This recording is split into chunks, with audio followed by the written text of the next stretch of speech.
Hello comic book fans, let's go into issue number 7 of the mini comics from the Masters Universe Classics line. This is part 2 of 3 of the Fall of Eternia. This is the trouble with time travel. Hero and Hero 2 together again for the first time. Because that phrase has never been used before. Big difference between the cover of this mini comic as opposed to all the previous mini comics that came out. Although it says all of these other characters are supposed to be in this comic, I suppose maybe they show up somewhat in flashback, but they're not really in the comic. Well, King Hiss is definitely in it, so is He-Man, although he's much older. But whatever, the whole point of the matter is the fact that these characters are mentioned, and they play a big part in the overall scheme of the storyline. Gorpo, the Unnamed One, is the main architect of the evil that's going on in Eternia at the time. Dare, also known as Hero 2, is the new He-Man. Kinda sorta, it's part of the whole timey-wimey thing where now he has a sort of power. Speaking of timey-wimey, he's also sent to the past to recruit the original hero, or at least obtain some sort of power and knowledge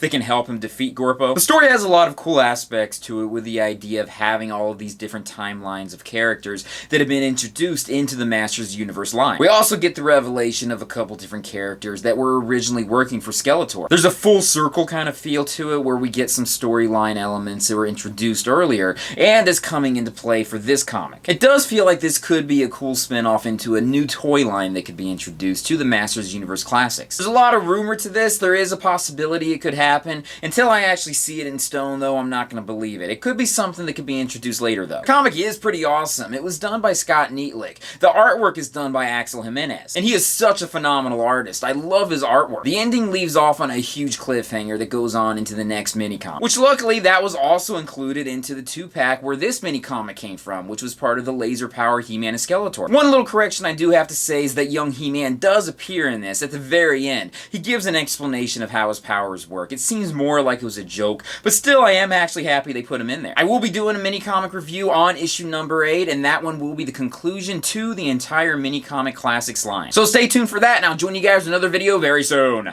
Peace.